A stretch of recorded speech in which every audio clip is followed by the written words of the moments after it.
Autism और sleep disturbance का आपस में क्या कनेक्शन है? क्या आपने नोटिस किया है कि कभी आपका बच्चा ठीक से सो नहीं पाता, या फिर अगर वो सो भी जाता है तो बार बार उठ जाता है रात को?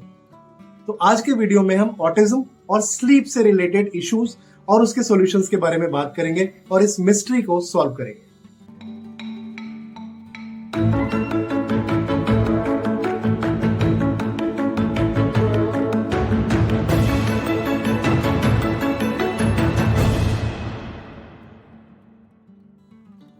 हाय, वेलकम बैक टू संयोग। मैं हूँ राखी वर्मा और मैं हूं Bhushan Verma and we are the proud parents of a child on autism spectrum. Also we are the founders of learning to life. Learning to life is an online platform जिसको specially craft किया गया है लर्निंग डिसेबिलिटी से deal करते हुए बच्चों की help करने के लिए। स्लीप इश्यूज यानी कि कुछ बच्चों का स्लीप को इनिशिएट करना या कुछ बच्चों का डिस्टर्ब स्लीप होना, ये एक बहुत बड़ा रीजन है ऑलमोस्ट 60 to 75% न्यूरोडाइवर्स बच्चों में। हम लोग अक्सर फेस करते हैं, पेरेंट्स ये कंप्लेन करते हैं कि उनका बच्चा या तो बहुत लेट तक सोता नहीं है, या अगर वो सो जाता है तो बहुत जल्दी जल्दी रात में उठता है, या हल्की सी आवाज से भी उठ जाता है और डिस्टर्ब स्लीप रहती है। ये इश्यूज सिर्फ स्लीप इश्यूज ही नहीं है, क्योंकि स्लीप आफ्टर ऑल आपकी क्वालिटी ऑफ लाइफ को इम्पैक्ट करता है। अगर आप और हम भी रात को अच्छे से नींद नहीं लेते हैं तो अगला दिन हमारा बहुत खराब होता है। हम जिस तरह अपना डे स्पेंड करना चाहते हैं वैसे नहीं कर पाते हैं। एक्चुअली आप नोटिस करेंगे कि आप बहुत ज्यादा फ्रस्ट्रेट या इरिटेट होने लगते हैं छोटी छोटी बातों पर। लेकिन हमारे बच्चे जो ये एक्सप्रेस भी नहीं कर पाते हैं, उनके बिहेवियर्स में तो और ज्यादा चेंजेस होते हैं। आप उनके टैंट्रम्स को इंक्रीज होता हुआ पाएंगे, उनके बिहेवियर इश्यूज को इंक्रीज होता हुआ पाएंगे, उनकी इरिटेबिलिटी बहुत बढ़ जाती है, फोकस और कंसंट्रेशन किसी भी एक्टिविटी में उनके लिए करना बहुत मुश्किल हो जाता है। ऐसे में स्लीप इश्यूज को एड्रेस करना बहुत इंपॉर्टेंट है, ताकि हमारे बच्चों का लर्निंग ग्राफ जो है वो ग्रोथ की तरफ जा पाए, ताकि हम अपने बच्चे के नेक्स्ट गोल को जल्दी से अचीव कर पाएं और उसकी प्रोग्रेस में कंट्रीब्यूट कर पाएं। स्लीप इश्यूज होने के बहुत से रीजंस हो सकते हैं, लेकिन हमें एज पेरेंट्स इन्वेस्टिगेट करना बहुत जरूरी है कि हमारे बच्चों के स्लीप इश्यूज के पीछे क्या कारण है। आज की इस वीडियो में हम स्लीप इश्यूज के कुछ प्रोबेबल कॉजेज जो हमने अपने 16 साल के एक्सपीरियंसेस में पाए वो आपके साथ शेयर करने वाले हैं, और साथ ही साथ कुछ ऐसे प्रोबेबल सॉल्यूशंस जो आप अपने बच्चों के साथ घर पर ही ट्राई कर सकते हैं और स्लीप की क्वालिटी को इम्प्रूव होते हुए नोटिस कर सकते हैं। First and foremost thing is कि हमें अपने बच्चों का एक सेट रूटीन फॉलो करवाना है। चाहे वो रूटीन उनके सुबह उठने का हो, चाहे वो खाना खाने का हो, चाहे खेलने का हो, चाहे एक्टिविटीज का हो, या फिर वो सोने का हो। एज पर सम स्टडीज सोने का जो टाइम होता है वो निर्धारित होता है as per the age groups. जैसे 1 साल से 3 साल के जो बच्चे होते हैं वो आइडियली 12 से 14 घंटे की नींद उनके लिए इंपॉर्टेंट होती है। 3 साल से लेकर 6 साल तक के जो बच्चों का एज ग्रुप है उसके लिए 10 से 12 घंटे की नींद इंपॉर्टेंट है। और अगर 7 साल से लेकर 12 साल तक के बच्चों की बात करें तो 9 से लेकर 10 घंटे तक की नींद उनके लिए एडवाइजेबल होती है। अब ये जो नींद है, जो नींद का कोटा है जो बच्चे ने पूरा करना है, जरूरी नहीं कि एक ही टाइम में रात को सोते समय ही बच्चा पूरा करे। बच्चे दिन में भी नैप ले सकते हैं। अब मान लीजिए बच्चे ने 2 घंटे की नैप दिन में ली, तो बाकी का जो नींद का उसका कोटा है जो उसके लिए जरूरी है वो रात को बच्चा ले सकता है। आपने इस चीज का ध्यान रखना है कि बच्चे का जो डे टाइम नैप है वो आपने इवनिंग में नहीं देना है, क्योंकि अगर शाम को ही बच्चा सोएगा तो फिर रात को उसके लिए सोना थोड़ा सा मुश्किल हो जाएगा। Next very important thing is environment. हमारे आसपास का एनवायरमेंट हमारी क्वालिटी ऑफ स्लीप को बहुत इम्पैक्ट करता है, और हमारे बच्चे क्योंकि थोड़ा ज्यादा सेंसिटिव होते हैं तो उनके लिए ये और भी इम्पोर्टेंट होता है। तो हमें ये ध्यान देना है कि हमारे बच्चे के लिए एप्रोप्रिएट एनवायरनमेंट हो सोने के लिए। यानी कि अगर आप इसमें देख सकते हैं, first thing is texture of the bedsheet, क्योंकि हमारे बच्चे सेंसिटिव होते हैं काफी बार, तो हमें नोटिस करना है कि बेडशीट का टेक्सचर ऐसा तो नहीं है जो उन्हें इरिटेट कर रहा हो। तो हमें कॉटन बेडशीट, बहुत सॉफ्ट बेडशीट्स यूज करनी चाहिए जो बच्चे को इरिटेट नहीं कर रही हो। Next thing to take care of is light. हमारे बच्चे लाइट के लिए भी बहुत सेंसिटिव हो सकते हैं। तो जब भी उनका स्लीप टाइम हो, चाहे वो दिन की नैप हो, चाहे वो रात का हो, हमें ये ध्यान रखना है कि it should be absolutely dark. अच्छे से अंधेरा होगा तो मेलेटोनिन जो हार्मोन है वो अच्छे से रिलीज हो पाएगा और हमारी बॉडी को सिग्नल मिलता है स्लीप के लिए। तो ब्लैकआउट कर्टन्स भी आप यूज कर सकते हैं to create an environment of absolute darkness दिन में भी, और रात को भी इसी तरह आप एनवायरनमेंट में कंप्लीट डार्कनेस क्रिएट कीजिए जिससे बच्चे को सोने में आसानी हो। इसके अलावा आपको बच्चे की चॉइसेस का ध्यान रखना होगा। अगर बच्चे को पसंद है तो आप सेंटेड कैंडल्स को यूज कर सकते हैं। लेवेंडर बहुत कामिंग अरोमा देता है, तो बच्चे को सूद करता है, काम डाउन करता है, सोने में हेल्प करता है।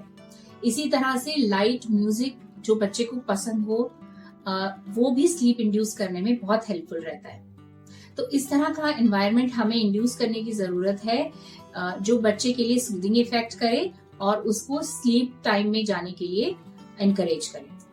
क्योंकि हमारे बच्चे कभी कभी नॉन वर्बल होते हैं और अपनी नीड्स को एक्सप्रेस नहीं कर पाते हैं, तो ये चीज हमें ही समझनी पड़ेगी, हमें इस चीज पर ध्यान देना पड़ेगा कि उनके लिए कैसा एनवायरनमेंट एप्रोप्रिएट है। नेक्स्ट पॉइंट जिसका हमें ध्यान रखना है वो ये कि हमें बच्चे की डाइट से हाई शुगर्स को धीरे धीरे रिमूव करना है। हमने कुछ टाइम पहले भी बच्चे की डाइट, न्यूरोडाइवर्स बच्चों की डाइट को लेके एक वीडियो बनाया था, आप उस वीडियो को भी रेफर कर सकते हैं। मेनली ये देखना है कि बच्चे को अगर हम हाई शुगर डाइट देते हैं तो उसका एनर्जी लेवल्स बढ़ जाते हैं, जिसकी वजह से भी बच्चे को सोने में दिक्कत होती है। स्पेशली डिनर के टाइम पे तो हाई शुगर्स को बिल्कुल ही अवॉइड करें, क्योंकि अगर डिनर के टाइम पे बच्चा हाई शुगर लेगा, एनर्जी लेवल हाई होगा उसका। वैसे भी हमारे न्यूरोडाइवर्स बच्चे, ऑटिस्टिक बच्चे कभी कभी हाइपर एक्टिव होते हैं ज्यादा, तो उसको सोने में बहुत ज्यादा दिक्कत महसूस होगी।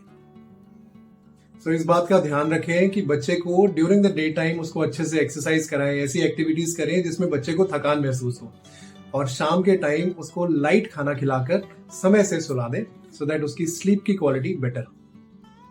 नेक्स्ट इंपॉर्टेंट थिंग जो हमें ध्यान रखने की जरूरत है वो है अवॉइडिंग स्क्रीन टाइम। बच्चों का स्क्रीन टाइम वैसे भी हमें बहुत कम ही रखना है और उसको यूज करना है बहुत स्पेसिफिक लर्निंग के लिए, जैसे हम पहले भी अपने वीडियोस में बता चुके हैं। लेकिन बच्चों के सोने के टाइम से एटलीस्ट 2 आवर्स पहले स्क्रीन टाइम हमें बंद कर देना है, क्योंकि ब्लू रेज जो एमिट होती हैं इलेक्ट्रॉनिक डिवाइसेस से, वो हमारे ब्रेन को कंफ्यूज कर देती है डे और नाइट के बीच में। अक्सर आपने भी नोटिस किया होगा कि अगर आप मोबाइल के साथ बहुत देर तक काम कर रहे हैं तो वो ब्लू रेडिएशन आपकी स्लीप को डिस्टर्ब करती है, आपको सोने नहीं देती। इसका सीधा सा इफेक्ट होता है हमारे मेलेटोनिन रिलीज पर। तो 2 घंटे, एटलीस्ट 2 घंटे पहले हमें स्क्रीन टाइम बंद कर देना है, और रादर बच्चों के साथ आप डिनर के बाद story time, bed time stories आप उन्हें सुना सकते हैं, उनके साथ इंटरैक्ट कर सकते हैं, बातें कर सकते हैं। दिन भर की बातें डिस्कस करने से वोकैबुलरी भी बच्चे की बढ़ेगी और आपके साथ क्वालिटी टाइम स्पेंड करने में मदद मिलेगी।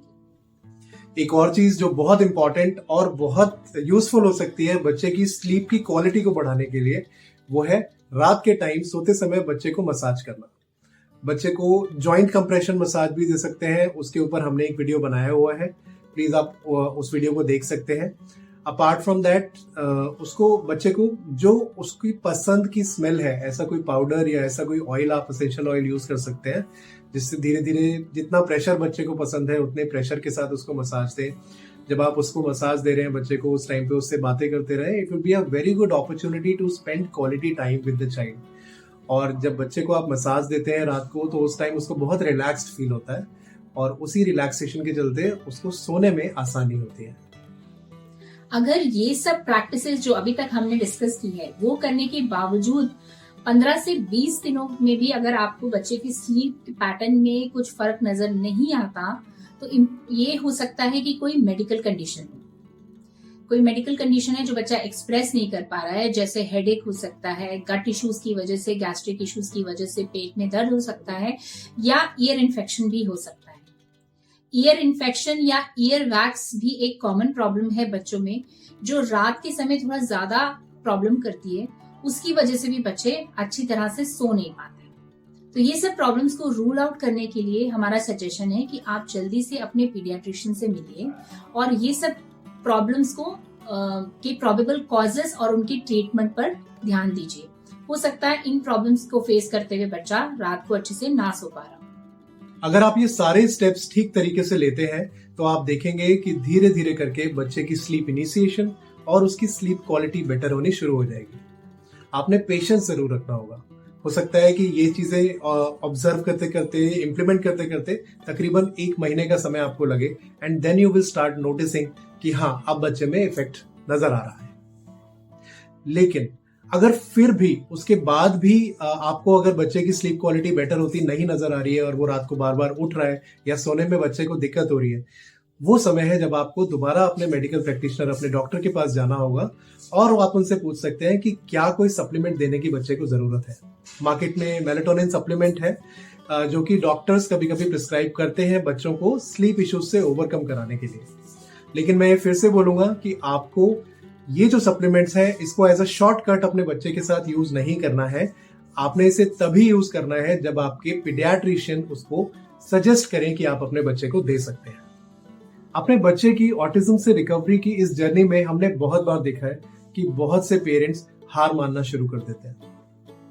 जब चीजें उनके हिसाब से नहीं चलती, जब वो एफर्ट्स भी पूरा कर रहे होते हैं लेकिन रिजल्ट नहीं मिल रहे होते हैं, वो समय होता है जब पेरेंट्स का फेथ डगमगाने लगता है। हम अपने एक्सपीरियंस से आपसे ये बात कह सकते हैं कि आपको सिर्फ 3 चीजों की जरूरत है। पहला, कंसिस्टेंट एफर्ट्स, दूसरा अ लॉट ऑफ पेशेंस और तीसरा डीप फेथ। आपने इसी डीप फेथ के जरिए कंसिस्टेंट एक्शंस लेते रहने हैं अपने बच्चे की बेहतरी के लिए, क्योंकि जो आप अपने बच्चे के लिए कर सकते हैं वो और कोई नहीं कर सकता।